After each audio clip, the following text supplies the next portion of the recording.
This evening, Alan and I are going to board a luxury ocean liner for our transatlantic crossing to New York City. When we arrive in Southampton, the departure hall looks oddly deserted. We arrived for our scheduled boarding time. They said that the ship left at 10 o'clock. Ends up they weren't right. The ship actually left at 5 o'clock and it was just pulling out as we arrived. Alan and I aren't the only passengers left behind. This lady is particularly furious. Unfortunately, that means that I can no longer go around the world without using an airplane, so I don't know how we're going to solve that. I don't know what to think.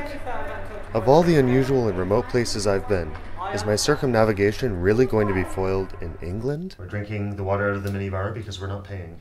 No tap water for us. Luxury guests. The company moves us to a hotel for the night while they figure out what happened and what to do about it. What do you mean how? Pier, and then what? How do you mean? So yeah, it's very disappointing that we're not going to do the transatlantic crossing because I was really interested in, well, I mean, the pictures of the inside of the ship are amazing, way more amazing than the inside of this hotel room. Guys, just stay calm, okay? I guess we'll work out something, you know, we'll have a whole different set of experiences as opposed to the luxury cruise ship experience. Also, unlimited access to the minibar. They're paying for everything, so party. There's only water in the minibar. Knock yourself out. Fill your boots. There's no point in wasting the night, so I put on my best 19th century cruise wear, and we walked to the nearby London hotel for some drag therapy. Now what a day this has been. What a... Are you filming this?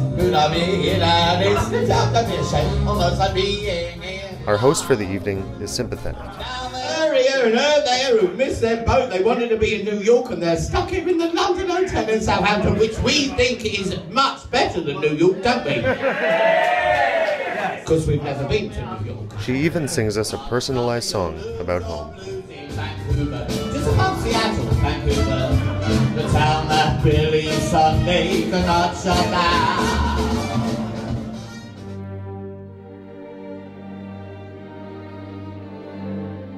I imagined I would have been dining on a luxury cruise ship this week. There's no point in Alan sticking around any longer, so he takes a flight home to Vancouver the following day. I, on the other hand, move back to London for a few days. I have to do something with myself while I wait for fate, so I visit Hampton Court, home to many kings and queens of England over the years.